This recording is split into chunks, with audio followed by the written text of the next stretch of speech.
Hello, Winnipeg Jets fans. It is almost time for the Jets to go shopping around the market, whether it's through trade or free agency. Over the past couple of weeks, we've talked about what free agents are out there, what trade options there are, but I wanted to talk more generally about the deficiencies with the roster and how the Jets can put themselves back on the track to being a more competitive team once they get a new head coach. We'll talk about this and an update on the Barry Trotz wait, all coming right up on tonight's episode of Locked On Winnipeg Jets. You're Locked On the Hockey Jets, your daily podcast on the Winnipeg Jets. Part of the Locked On Podcast Network, your team every day.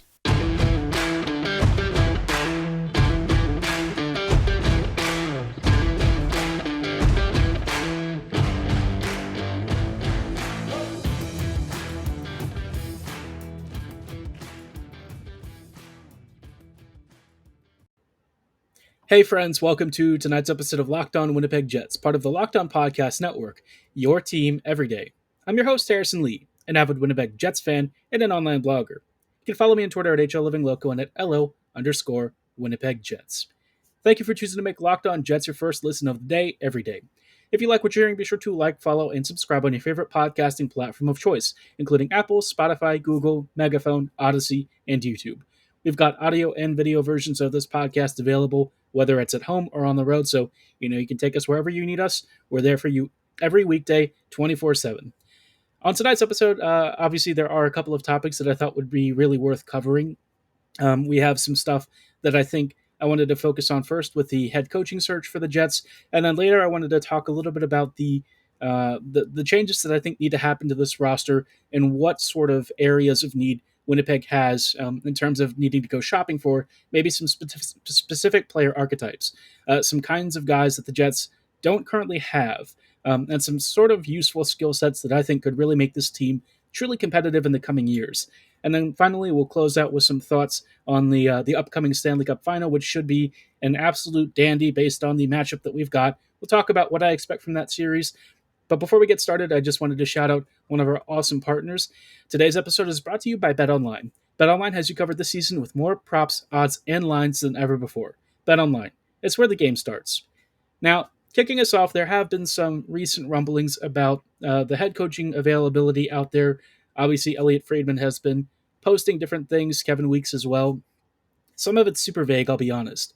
Hearsay, he said, she said kind of stuff with a lot of not overly specific references, but what does seem to be circulating is that Barry Trotz is going to be making his decision sometime in the next week or so, maybe as early as this week. And based on that, the rest of the league's going to configure around those selections, because obviously Trotz is the number one head coaching candidate out there, and the rest are sort of just waiting to fall in line in essence. And so Kevin Weeks kind of speculated that the decision for two teams in particular, the Jets and the Philadelphia Flyers, is going to decide the other dominoes that fall, which to me sounds like Torts basically being hired by the Philadelphia Flyers. The links between him and Torts have been, or that this team and Torts have been really intensifying recently, and it sounds like, I don't know, it seems like they're really strongly interested in his services, which if Torts is going to Philadelphia, that definitely puts them out of the Trotz race, and it would probably mean Winnipeg might actually be Trotz's final destination. I feel like given the circumstances of where the Jets are at and what the Jets could offer him, organizationally speaking, and with some room to also update the roster in the coming offseason, I feel like Trotz would like the Jets more than some other competitors out there because Winnipeg has room for growth. I think that within the next 2 to 3 years, which is probably as far out as he wants to coach, he'll have a team that's relatively competitive. Obviously, the Jets have a lot of deficiencies and things, which I'll talk about later in the show and how I could see the team addressing that this offseason. But, I just don't know that there are many other teams that would give Trotz what he wants in terms of having a good competitive roster and one that can conceivably make the playoffs for multiple years running before he kind of kicks the bucket on his coaching career and starts to focus more on management. And I also don't really know how many teams would actually want to give him management oversight. That is definitely a level above what most coaches are looking for right after they stop coaching. And so for me, I feel like with the Jets where they are and kind of being in this transition period, uh, Cheveldayoff having had a 3-year contract extension that's not even been formally announced, I don't know. All the signs for me still point to Trotz maybe favoring the Jets over most of the competitors, but it's definitely not guaranteed. And we've been talking about it for several weeks because honestly, that's the main thing is he's basically holding up the entire market. Once Jets and Flyers make their final coaching decisions, the rest of the league is going to have to follow suit and start making some moves. I honestly kind of thought about it, and I felt like the Boston Bruins would be another really good candidate for Trotz's services. Based on where that team is, um, Trotz would have been a perfect fit if they were intending to compete. But now that they're kind of focusing on a rebuild, maybe Barry doesn't really fit in their long term plans. And I don't imagine Don Sweeney's really looking to promote anyone into that management position. So, I kind of ruled the Bruins out there.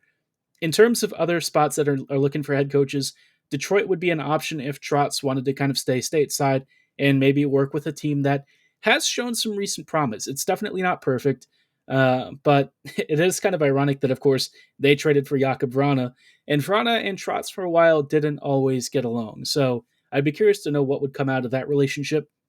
I think Vrana was on an absolute tear this year. Maybe could have had a really big season if he hadn't been sidelined by injury. But that's one option. I still think Detroit is not close enough to being playoff competitive to where I feel like he would choose them over someone like Winnipeg. But if he's trying to stay stateside for his family and avoid having to cross the border and stuff, that is also a consideration. Aside from that, I just don't really feel that there are many other scenarios where he would really want to move to. Vegas is definitely a team that we keep hearing links with, but I just feel like because they have such a restrictive cap situation and quite frankly, navigating out of the mess they've created for themselves is going to be a next to impossible task. I don't know if Trotz would want to move there and have to deal with all of the baggage that it comes with. Maybe he does, and maybe he's not really worried about that. Maybe he just sees this as a temporary coaching job, and he goes in and then departs for another team to gain management experience, so that he doesn't have to deal with Vegas' situation. But certainly, as a coaching option, I think it's one of the most competitive choices out there. The one that I would probably choose over the Jets if I was looking to stay stateside and wanted to field a really good team with some veteran skill, less having to rely on some of the youth.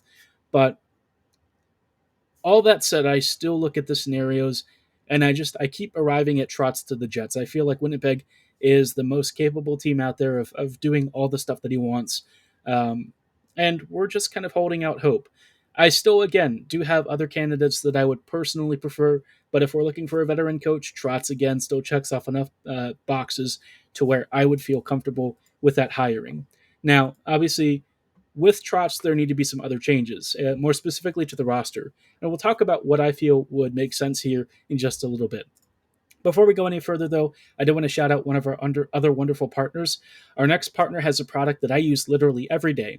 I started taking AG1 because I'm looking to support my immune system and kind of do away with a lot of multivitamins and stuff.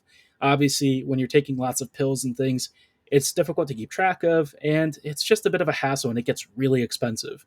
That's why Athletic Greens has this great product that I thought was an ideal alternative called AG1. With one delicious scoop of AG1, you're absorbing 75 high quality vitamins, minerals, whole food source superfoods, probiotics, and adaptogens to help you start your day right. It's super easy. Again, just mix it with a cup of water, and it's perfectly lifestyle friendly no matter what you're into, whether you're on a keto, paleo, vegan, dairy free, or gluten free diet. They've got all of these wonderful products suited just for you. And AG1 is, super healthy. It's got no nasty chemicals, no bizarre additives, one less than 1 gram of sugar, no GMOs. So it's very healthy. It suits all of your lifestyle needs, dietary restrictions, and the most important thing for a lot of people is the cost. And for less than $3 a day, you are giving your body the immune system boost that it needs to keep going. It'll help you kick that really expensive cold brew habit. And again, it's an all-in-one nutritional system, so you really can't go wrong. Right now, it's time to reclaim your health and arm your immune system with convenient daily nutrition. It's just one scoop in a cup of water every single day. That's it. No need for a million different pills and supplements to look out for your health. To make it easy, Athletic Greens is going to give you a free 1-year supply of immune supporting vitamin D and 5 free travel packs with your first purchase. All you have to do is visit athleticgreens.com/NHL Network. Again, that is athleticgreens.com/NHL Network to take ownership over your health and pick up the ultimate daily nutritional insurance. Hello, friends, and welcome back to this episode of Locked On Winnipeg Jets. We are spending tonight talking a little bit about the coaching situation, but now I kind of wanted to transition to talking about the roster situation and some skill sets and things that I think Winnipeg definitely needs to focus on this offseason because bringing in a new coaching staff is definitely one part of the equation, but it's most certainly not the only piece. Before we go any further, though, again, thank you so much for making Locked On Jets your first listen of the day every day. While you're here, though, I did have a favor to ask of you. Obviously, the Locked On Network is looking to grow and improve every single outing that we have. So we've got this great survey that's super quick, super easy. Should only take you a few minutes to fill out. You can find it at lockedonpodcasts.com/survey. Again, it'll only take you a few minutes. This will help get feedback for all of our shows. And you can tell us what you like about us, what you don't like, what you want to see changed or improved. We appreciate all the feedback, and it helps us grow as podcasters as well. But for you guys, we have a super cool offer. If you complete the survey, you are automatically entered to win one of 10 $100 Ticketmaster gift cards. I love free stuff. I know you probably love free stuff too. So again, it's just super quick. We really appreciate you taking the time to give us your feedback at lockedonpodcasts.com/survey. Now, on to the meat of the heart of the order, if you will. The Jets lineup next year is going to have some changes. I talked about projecting it last year, assuming that most of the same guys come back and, some of the Jets youth is promoted. But honestly, I still don't think that is personally good enough for my tastes. I think Winnipeg is lacking in a couple of critical areas, and at least one of them is going to be really difficult to fix. The single biggest need for this team has been goal scoring. Of all the things with this squad, I would have expected like finishing talent to be a particularly notable gap, but this is kind of where it's at. The Jets, for some reason, just really could not finish on opportunities. Now, some of it was really great goaltending, some of it was just unlucky bounces, maybe some fluky misses here and there. But you see Kyle Connor lighting it up, you saw Ehlers lighting it up, and yet the rest of the team really wasn't scoring a ton. So, figuring that in, the Jets definitely need elite finishing talent, which they're not going to have many opportunities to improve that. I feel like this is the one area that right now I would probably be willing for the Jets to spend pretty extravagantly on. Now, I'm not really looking at free agency as the main thing. I think if you want to bring in a really talented goal scorer, you're going to have to trade assets for a player who might be an RFA or somebody under contract control, which if you're looking at contract control, that's going to be way too expensive, most likely. So I think the Jets should definitely focus on RFAs. I've talked about a few of them before. Obviously, somebody like Brock Besser would be good. But again, I also have a lot of time for Dylan Strome. I think that he, definitely has some notable gaps in his game. But if you're looking for a power play and 5v5 scorer, again, he's a name that I constantly come back to and I think would be a very interesting option. Now, one other potential choice out there that I think is very much a dreamlike scenario and not one that I see as particularly positive for the Jets either is David Pastrnak. And it's not because Pastrnak can't be good for this team. In fact, I think he would easily step in and be one of our top forwards immediately. But the problem with Pasta is that he needs to have a number of conditions for him to even want to make the move. I don't think that he would want to come to the Jets, for a variety of reasons, if we're being honest. Most importantly, though, I just feel like the price on him is going to be something that the Jets really can't afford. I would say target RFAs first, especially guys who are on expiring contracts and don't look to be renewing anytime soon, because these are the guys that teams are going to have to offload.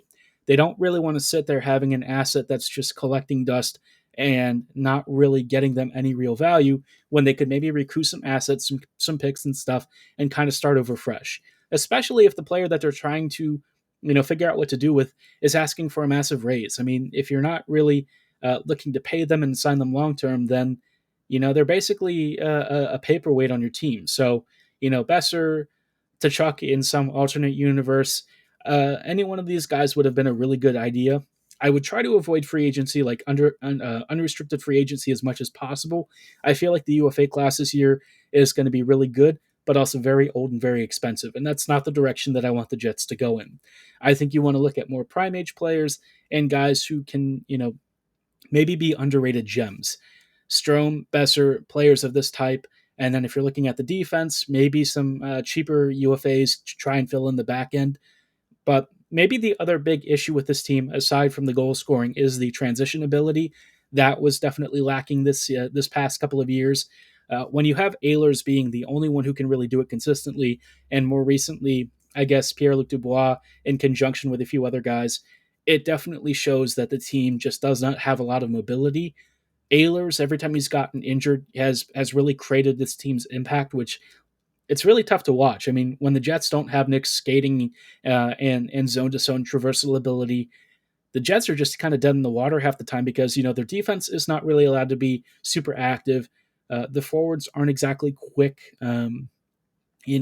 Scheifele often plays with Wheeler, which kind of knocks back a little bit of his own speed. He has to kind of account for his teammates a bit more, and so the Jets definitely need to get faster out wide.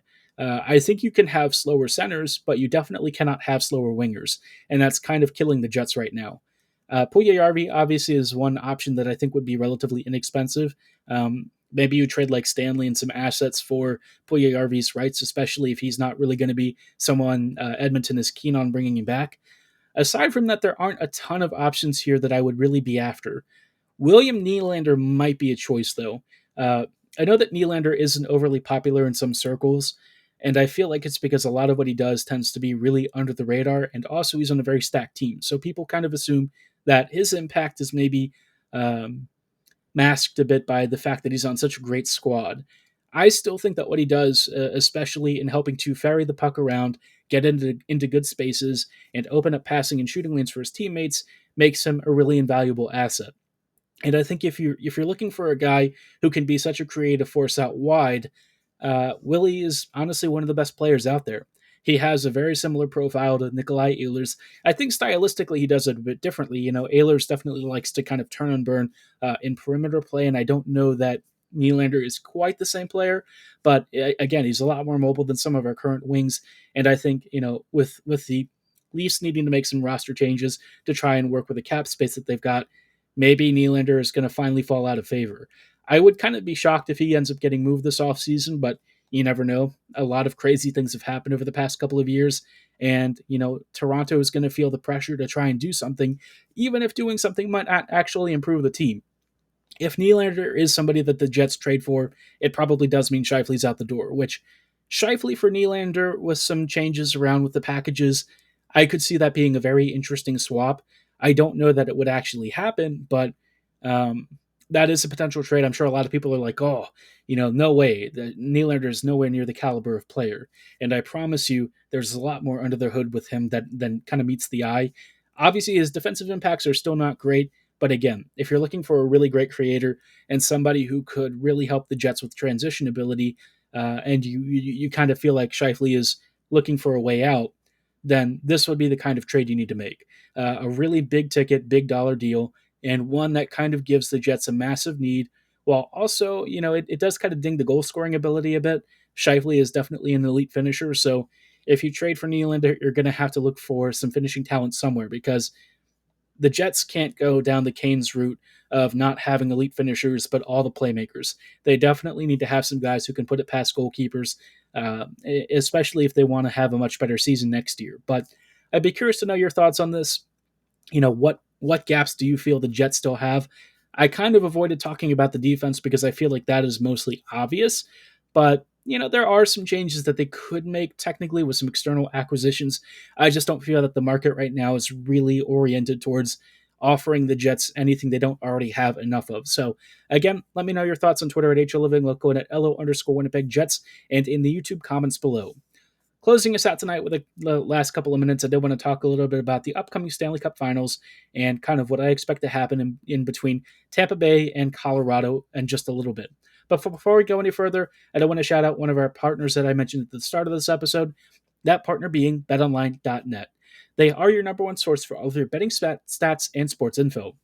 You can find all the latest sports developments, news, and odds, including this year's NBA championship matchups, conference finals, and Stanley Cup finals for the NHL, Major League Baseball scores, and of course, all the latest fighting news from MMA, UFC, and boxing. Whatever you're into, BetOnline's got you covered. And if those sports don't tickle your fancy, they're going to have F1, IndyCar, NASCAR, pretty much any sport you can imagine, they've got on there. They've even got German soccer, which is pretty darn awesome for me, who is a big Bundesliga fan. But if you're not into sports, no problem. They've also got all the Vegas casino games you can handle. BetOnline really is your continued source for all of your sporting wagering information, including live betting, esports, and so much more. Head on over to betonline.net on your laptop or mobile device to check out all the latest trends and action in all of your favorite sports. BetOnline, it's where the game starts. Hello, friends, and welcome to these closing thoughts on tonight's episode of Locked On Winnipeg Jets. In just a couple of days, we're going to have the Stanley Cup Finals, and that's pretty exciting if you have been a neutral viewer and watching this postseason. Probably one of the best playoffs that I can remember in recent memory. Not that I've been super invested in the postseason recently. I have to be honest, ever since the Jets kind of declined significantly, it's just not been the same for me. But that doesn't mean that there aren't still really compelling storylines. And this year, more than any other season, I feel like has been fantastic. And now we have a legitimate Stanley Cup final that I think you should be interested in. Tampa Bay versus Colorado. Two teams that have done really well managing the cap. Two teams that have built monster rosters for, I would say, dynastic repeat playoff performances. Not that they have actually managed to accomplish that in Colorado, but certainly with Tampa Bay, they're going for a three-peat, which is almost unthinkable in the salary cap era, but here Tampa Bay stands on the doorstep of history, and they've done it in, I would say, not as convincing fashion as usual, but against the Rangers, I thought that they did a wonderful job. They really tired the Rangers out. I felt like their stretch plays did fantastically. Their top stars showed up, Stamkos, Kucherov, even without Point, who Point is likely to come back against Colorado. They were still able to get it done, and so really, really deep team, one with a lot of playoff experience and veteran savvy. And now they're going to face off against one of the most electrifying offenses in the West in Colorado. This is, for me, an easy 7-game series. I just can't see it being any shorter than that because I feel like these teams both have very similar playing styles in some notable areas. And I feel like they maybe have some interesting matchups in terms of their strengths and weaknesses. Obviously, the Lightning are going to have the edge in net. Vasilevsky was brilliant against the Rangers, and Colorado has Darcy Kemper and Pavel Francouz, but I feel like Francouz is probably going to be the guy because I don't know if Kemper is actually healthy enough to play. So yeah, for goaltending, that's going to be a tough one. In terms of defense, I feel like they both have an interesting split. Tampa's defense is a little bit heavier, a bit slower, and I wasn't always impressed with it in certain games. In the final games of the Rangers series, it was locked down, but I just felt like that was partly because New York was so tired and so slow. Against Colorado, arrested Colorado at that, you're not going to have that luxury. So, you're going up against McCarr, of course, McKinnon, some of these other super dynamic players. It's going to be a really tight series, and I feel like they actually have very interesting strengths and weaknesses that sort of clash with each other. And I still feel like at the end of the day, Tampa Bay is going to pull it off. Tampa, I just feel like has that ability to constantly score from almost out of nothing, especially on those 2-on-1 odd man situations and counters that they can pull off with great stretch passes. And even with Colorado's rest, I don't know, Vasilevsky was so good that it's really hard to bet against this team. They seemingly account for all of their deficiencies, even when they're not playing that well. And for as much as previous teams like the Rangers pushed them, it really didn't matter in the end. So, yeah, I think Tampa Bay comes out in this series in 7 games, but maybe Colorado has a big surprise up its sleeve. This would obviously be a just reward for their season. But of course, not always a situation where the best team wins. This year, though, we actually have a Stanley Cup final between 2 of the top 3 teams in the league. So I can't complain. I think it's great for neutrals. Let me know who you're rooting for at HL Living Loco and at LO_Winnipeg Jets on Twitter or in the YouTube comments below. And give me your series predictions as well. As for tonight's episode, that is going to be all the time that we have.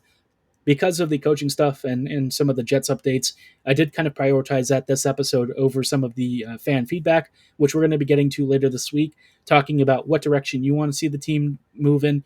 If the Jets actually announce a head coaching signing, we'll make that, of course, the priority. But we're all kind of in limbo, aren't we? Just sort of waiting for the next big Jets piece.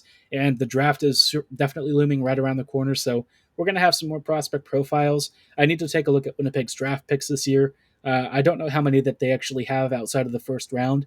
The team just definitely loves kind of throwing deeper round picks in previous seasons, just for like a rental here and there. So hopefully the Jets have some decent assets to work with, and we'll take a look at who is currently being mocked to move towards the Jets this summer. But for tonight's episode, again, that's all the time that we have.